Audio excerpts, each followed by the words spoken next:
Assalamualaikum warahmatullahi wabarakatuh. Kaifa halukum? Kaifa asbahtum? Insyaallah asbahtum wa halukum bil khair.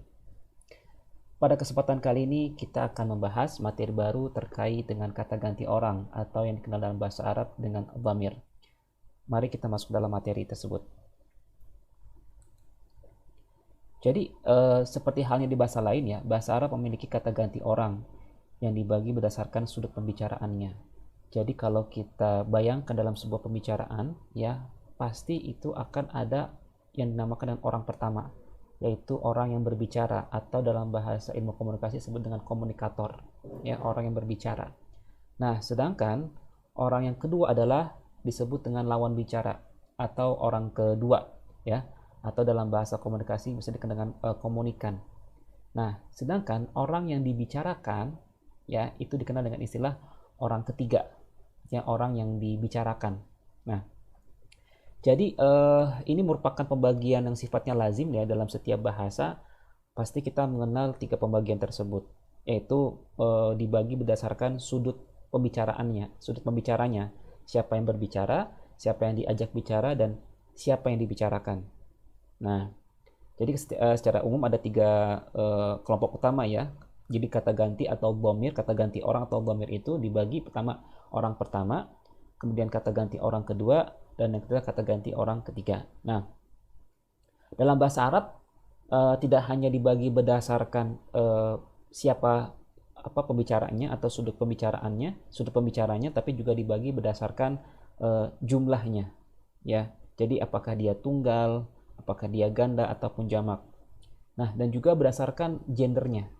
Apakah dia feminim, mudzakkar atau muannas.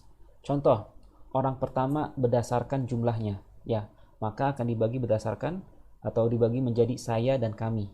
Ya kan, kalau dalam bahasa Indonesia kalau yang kata ganti orang pertama tunggal disebut dengan saya, sedangkan kata ganti orang pertama yang berjumlah apa namanya jamak atau apa lebih dari satu disebut dengan kami. Nah, dalam bahasa Arab tidak hanya mengenal tunggal dan jamak, tetapi juga ada yang disebut dengan dual.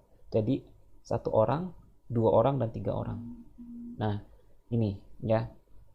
Kemudian tidak hanya berdasarkan apa namanya jumlahnya, apakah dia dibagi berdasarkan tunggal, dual atau jamak, tetapi juga dibagi berdasarkan gendernya.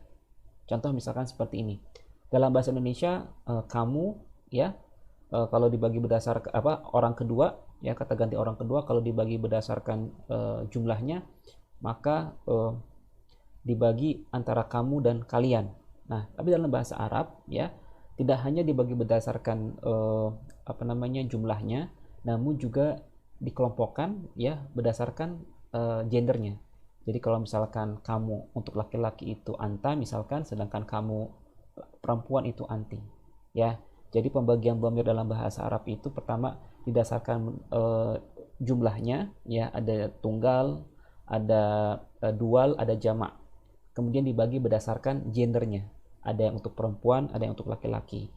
Nah, sekedar intermezzo atau info, jadi pembagian kata ganti berdasarkan gendernya juga ditemukan dalam bahasa lain seperti bahasa Inggris. Kita mengenal she dan he. Ya, tapi dalam bahasa Inggris pembagian gender tersebut hanya diterapkan dalam orang ketiga. Ya, sedangkan dalam bahasa Arab pembagian tersebut dibagi juga dalam konteks orang kedua. Jadi ada orang kedua laki-laki, orang kedua perempuan, dan juga ada orang ketiga laki-laki, orang ketiga perempuan. Nah, dalam bahasa Inggris itu hanya mencakup orang ketiga ya dengan penggunaan she dan he. Tetapi dalam bahasa Arab orang kedua juga diterapkan pola gender yang serupa. Artinya ada orang kedua laki-laki dan orang kedua perempuan. Itu.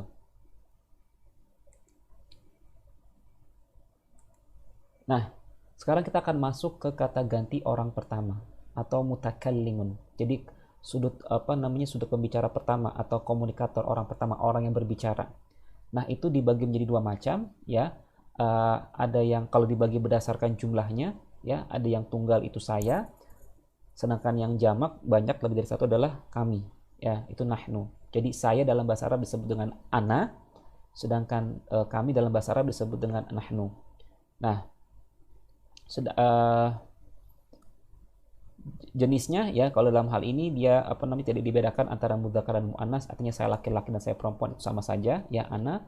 Sedangkan nahnu ya, laki-laki nahnu kita baik laki-laki maupun perempuan itu sebut dengan nahnu. Jadi pembagian berdasarkan gendernya pada kata ganti orang pertama tidak diterapkan ya. Jadi intinya dalam kata ganti orang pertama itu hanya ada dua macam, yaitu ana dan nahnu, yaitu yang dibagi berdasarkan jumlahnya. Kalau tunggal itu saya adalah ana, sedangkan kalau misalkan jamak yaitu nahnu ya. Jadi ini adalah orang pertama atau yang disebut dengan mutakallimun. Nah, sedangkan ya kita akan masuk ke kata ganti orang kedua.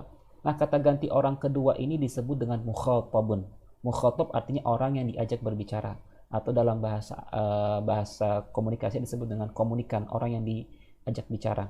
Nah, kalau dibagi berdasarkan jumlahnya itu ada tiga macam. Pertama, kata ganti orang kedua tunggal, kata ganti orang kedua dual, dan kata ganti orang kedua jamak ya. Nah, sedangkan ya dalam hal ini juga diterapkan selain pembagian berdasarkan jumlah orangnya, tapi juga dibagi berdasarkan gendernya. Jadi kalau kata ganti orang kedua untuk laki-laki tunggal disebut dengan anta. Kalau kata ganti orang kedua dual, yaitu dua orang laki-laki, disebut dengan antuma. Sedangkan kalau misalkan kata ganti orang kedua yang sifatnya jamak untuk maskulin atau laki-laki disebut dengan antum. Jadi ada anta untuk kamu, antuma untuk kalian berdua, dan antum untuk kalian laki-laki. Nah, sedangkan untuk perempuan ya, untuk tunggalnya atau kamu perempuan ya, itu disebut dengan anti. Sedangkan kalau kalian berdua ya perempuan disebut dengan antuma. Sedangkan kalau kalian kalian perempuan disebut dengan antuna. Ya. Jadi sekali lagi kata ganti orang kedua ini ya dibagi berdasarkan jumlahnya dan juga dibagi berdasarkan jenis gendernya. Ya. Jadi menghasilkan 6 varian. Ada anta, yaitu kamu laki-laki, antuma kamu berdua laki-laki, antum kamu sekalian laki-laki atau kalian laki-laki, anti yaitu kamu perempuan, antuma kalian berdua perempuan, sedangkan antun adalah kalian perempuan.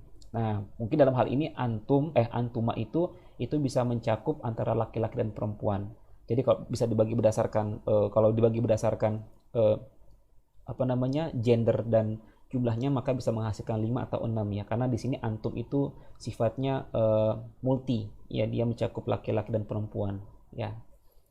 Oke, sekarang kita masuk yang ketiga, yaitu kata ganti orang ketiga atau ghaibun. Kalau tadi kita membahas dari sudut pandang orang pertama yang berbicara, kemudian sudut pandang orang yang diajak berbicara atau mukhatab. Nah, sekarang kita melanjut kepada orang yang dibicarakan atau namanya ghaib ya. Gaib. Nah, sama.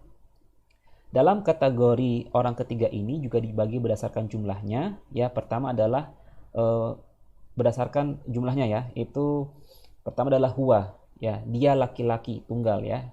Sedangkan kalau mereka berdua disebut dengan huma, kalau mereka laki-laki disebut dengan hum. Nah, kalau dia perempuan disebut dengan hiya, kalau mereka berdua itu perempuan disebut dengan huma, dan kalau mereka perempuan disebut dengan hunna.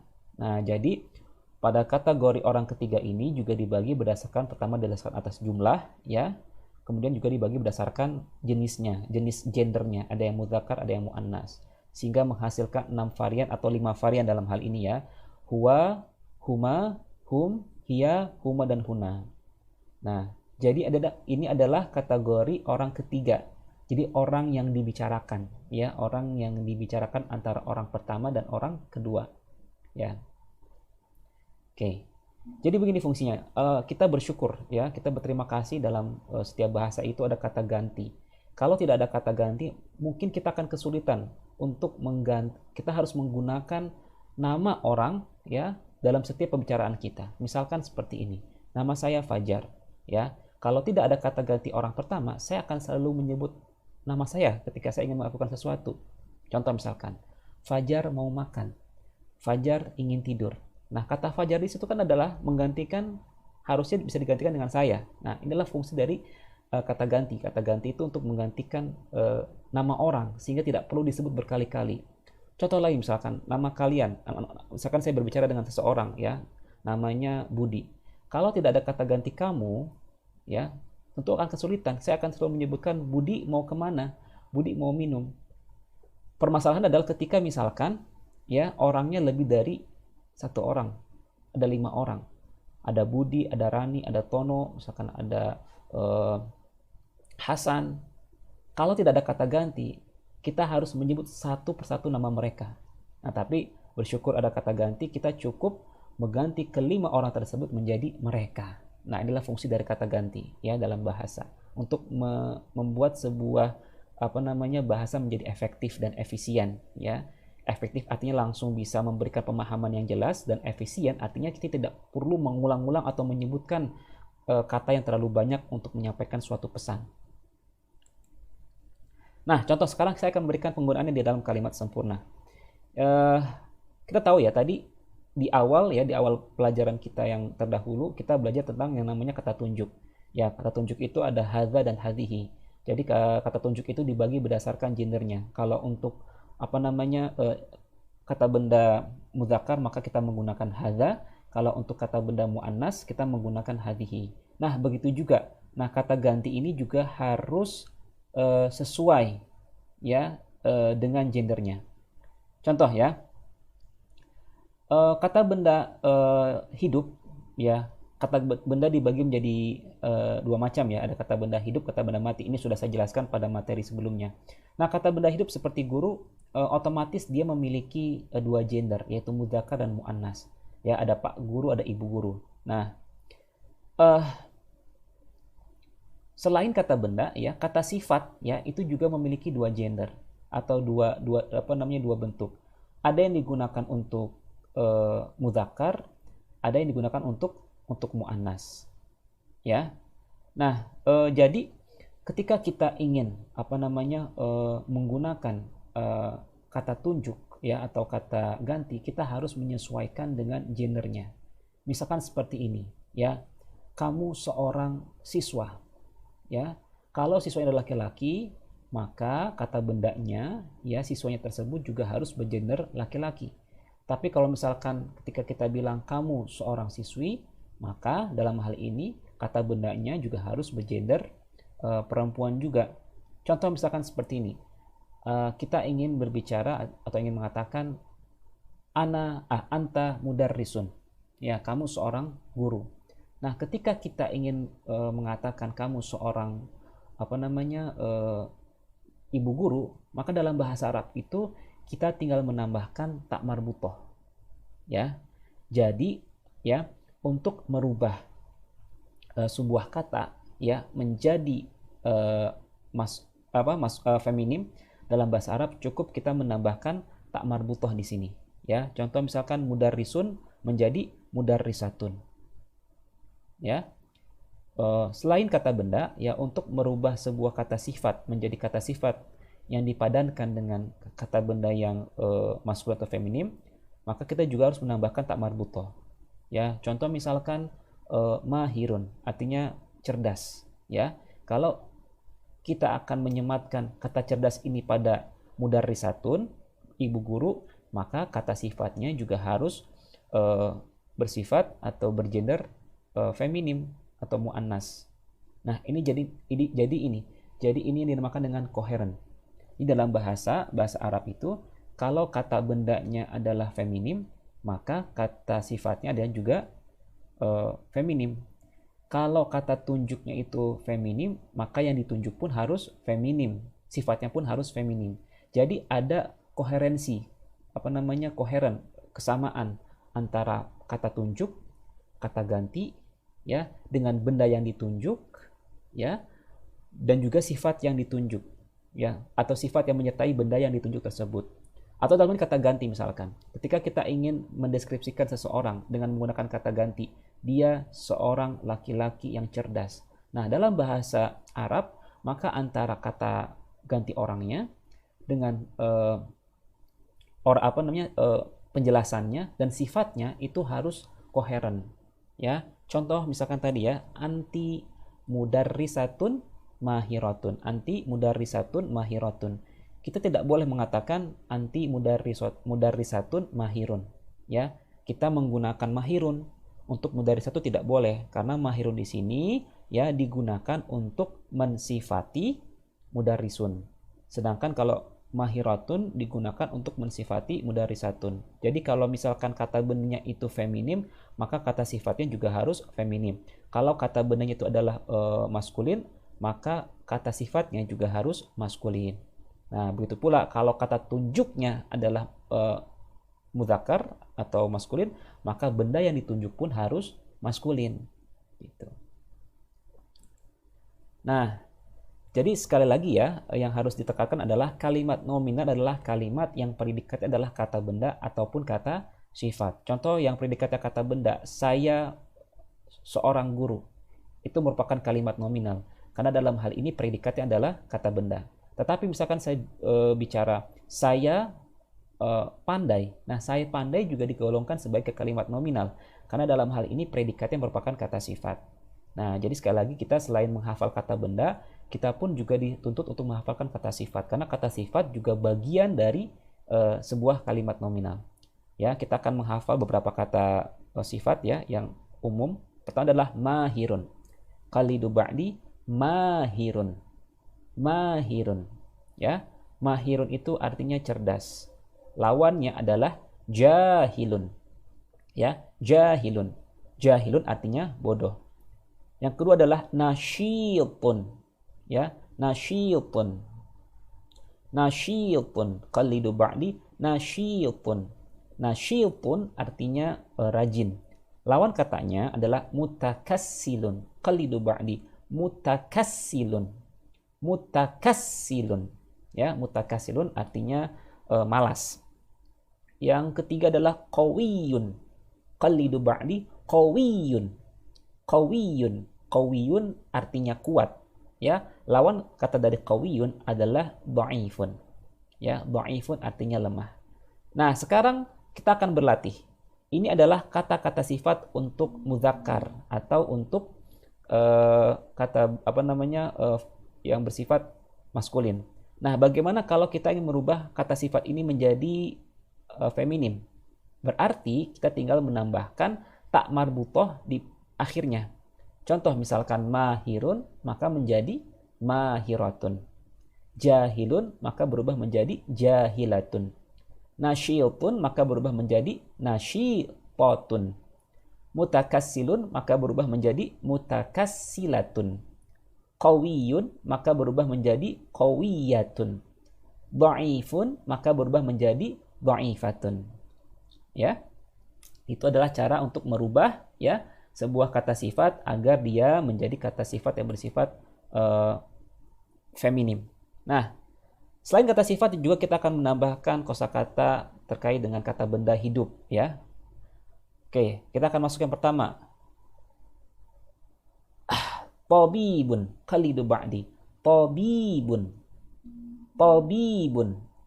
Tabibun ya, seperti yang digambar ya adalah seorang dokter. Nah, kalau misalkan dokter perempuan, maka disebut dengan tabibatun. Kita menambahkan tak marbutoh di akhir katanya. Oke. Lanjut yang kedua adalah khalidu ba'di muhandisun. Muhandisun. Muhandisun. Nah, muhandisun kalau dia dirubah menjadi feminim maka menjadi muhandisatun. Ya. Muhandisun artinya engineer, ya, seorang insinyur atau teknisi. Yang ketiga adalah sa'iqun. Ya. Khalidu ba'di sa'iqun. Sa'iqun. Sa'iqun. Sa'iqun ya artinya ya driver atau supir. Kalau misalkan perempuan disebut dengan sa'iqatun. Ya. Kemudian kita lanjut yang keempat, muwazzifun. Qalidu ba'di muwazzifun. Ya, muwazzifun.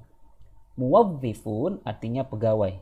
Kalau misalkan pegawai yang perempuan disebut dengan muwazzifatun, ya, kita menambahkan tak marbutoh di akhirnya. Kemudian yang kelima adalah talibun. Qalidu ba'di talibun. Talibun. Talibun artinya adalah murid. Berarti kalau misalkan murid perempuan atau siswi menjadi talibatun. Ya, kita menambahkan tak marbutah di akhir. Yang adalah syurutotun. Ya, syurutotun. Nah, syurutotun di sini ya artinya polisi. Tapi dia di sini mencakup antara polisi laki-laki dan perempuan. Maka syurutotun itu sifatnya umum ya. Polisi, kepolisian, syurutah. Ya, jadi dia tidak mengenal ada laki-laki perempuan syurutah ya artinya polisi gitu. Nah, sekarang ya kita akan menjelaskan bagaimana menggunakan kata ganti orang ini atau dhamir dalam sebuah kalimat sempurna. Ya, kata ganti orang atau dhamir ya digunakan sebagai subjek di dalam sebuah kalimat nominal yang diikuti oleh kata benda hidup ataupun kata sifat sebagai predikatnya. Ya, contoh ya, kata ganti orang yang sebagai subjek, kemudian kata benda hidup sebagai predikatnya. Contoh huwa mudarrisun. Ya. Nah, ya. Kita lihat ya, huwa mudarrisun. Huwa atau dia laki-laki atau dia feminim ya, dia feminim atau dia orang ketiga tunggal feminim huwa ini menjadi subjek dalam hal ini. Huwa mudarrisun, ya, dia seorang guru, ya. Huwa merupakan kata ganti orang ketiga maskulin yang berkedudukan sebagai subjek. Sedangkan mudarrisun adalah kata benda maskulin yang berkedudukan sebagai predikat. Nah, kita lihat kalau misalkan subjeknya adalah kata ganti yang bersifat maskulin, maka bendanya pun yang menjadi predikat harus bersifat maskulin. Kita tidak boleh misalkan huwa mudarrisatun. Huwa kan untuk maskulin, sedangkan kata bendanya menjadi feminim. Itu tidak boleh. Maka antara subjek dan predikatnya itu harus koheren atau harus sejenis. Contoh ya, hiya mudarrisatun. Nah, lihat di sini, hiya adalah kata ganti orang ketiga tunggal feminim. Maka predikatnya atau kata bendanya juga menggunakan kata benda yang bersifat feminim. Hiya mudarrisatun. Nah, ini jangan sampai salah ya. Jangan sampai kita menggunakan huwa mudarrisatun dengan huwa atau misalkan mudarrisun untuk hiya, maka akan salah. Karena antara subjek dan predikatnya tidak bersifat koheren atau sejenis. Nah, selain selain predikatnya adalah kata benda, ya, kalimat nominal juga bisa dibentuk dari kata sifat, di mana kata sifatnya berkedudukan sebagai predikat. Contoh ya, huwa mahirun, ya, huwa mahirun. Huwa mahirun di sini ya, dalam hal ini huwa adalah subjek. Sedangkan predikatnya adalah kata sifat, ya. Sedangkan dalam kalimat yang kedua ini, hiya mahiratun, ya, hiya adalah kata ganti orang ketiga feminim, subjek sebagai berkedudukan sebagai subjek. Sedangkan mahiratun adalah kata sifat. Nah, kata sifat yang berjenis feminim, ya. Jadi hiya mahiratun, ya, hiya mahiratun. Dia adalah murid yang pintar. Oke? Nah, jadi kalau kita konklusikan, kita intisarikan, jadi penggunaan dhamir ini ya, itu dapat dibagi menjadi 3 macam. Ya. Pertama, ya, dia menjadi subjek yang ditambahkan predikatnya kata benda, jadi subjek plus kata benda. Contoh adalah anta talibun, kamu seorang murid, ya. Kemudian juga bisa ya, anta atau kata ganti orang ini sebagai subjek, kemudian diikuti dengan kata sifat sebagai predikat. Contoh, anta mahirun. Nah, tapi juga bisa misalkan digabung ya antara kata sifat dan kata benda. Nah, kalau kata benda dan kata sifat itu digabung, maka ini disebut dengan frasa. Ya, nanti akan saya jelaskan pada pertemuan selanjutnya, pada pembahasan sendiri, tapi saya akan jelaskan secara singkat. Frasa adalah sebuah gabungan 2 kata yang terlihat seperti kalimat sempurna. Contoh, murid yang pintar.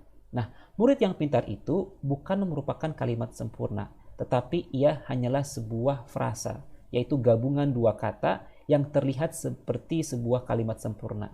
murid yang bagus, ya. Misalkan murid yang pintar, atau misalkan meja yang kokoh atau meja yang bagus. Nah, meja yang bagus, meja yang kokoh itu disebut dengan frasa. Artinya gabungan dua kata antara kata benda dan kata sifat. Jadi kalau ketika sebuah kata benda digabung dengan kata sifat, ya, itu namanya dinamakan dengan frasa. Ya, jadi kata sifat itu dia mensifati kata bendanya. Misalkan tolibun mahirun, ya, murid yang pintar. Nah, sekali lagi, kalau misalkan kata bendanya adalah bersifat maskulin, maka kata sifatnya yang mensifati kata benda tersebut juga harus maskulin. Anta tolibun mahirun. Nggak boleh kalau misalkan anta tolibun mahirotun. Ya, kata sifat yang mensifati kata benda tersebut juga harus bersifat koheren. Kalau misalkan kata bendanya maskulin, maka kata sifatnya juga harus maskulin. Kalau kata bendanya itu feminim, maka kata sifatnya juga harus feminim. Nah, jadi kita juga bisa menggunakan frasa sebagai predikat. Kamu murid yang pintar. Kamu dalam hal ini sebagai subjek, murid yang pintar atau frase itu digolongkan atau berkedudukan sebagai predikat. Nah, jadi sekali lagi, kalimat nominal dalam hal ini yang menggunakan kata ganti orang atau dhamir sebagai subjeknya dapat diikuti predikatnya dengan kata benda, kedua dapat diikuti dengan kata sifat, yang ketiga dapat diikuti dengan frase atau gabungan dua kata antara kata benda dan kata sifat, ya. Nah, sekarang penggunaan dalam percakapan, ya. Yang pertama, ya, man anta. Man itu artinya siapa, ya. Siapa kamu? Jawabannya ana talibun, ya. Man anta ana talibun. Siapa kamu? Maka orang yang diajak bicara, ya, menjawab ana talibun. Nah, kalau pakai hal, ya, di sini ada hal, ya. Hal itu artinya untuk mengkonfirmasi apakah, ya, apakah kamu seorang murid? Hal anta talibun? Kalau jawabannya positif, na'am, ana talibun. Hal anta mudarrisun? Apakah kamu seorang guru? La, bal ana talibun. Nah, yang ketiga ini gabung predikatnya adalah frasa, gabungan antara kata benda plus kata sifat. Contoh, hal anta rojulun mutakassilun? Apakah kamu seorang lelaki yang pemalas? Kalau misalkan jawabannya negatif, la. Bal, tetapi ana rojulun nasyitun. Tetapi aku adalah seorang seorang laki-laki yang rajin. Nah, ya, terakhir sebelum saya tutup, kalian mesti ingat pelajaran yang terdahulu, ya.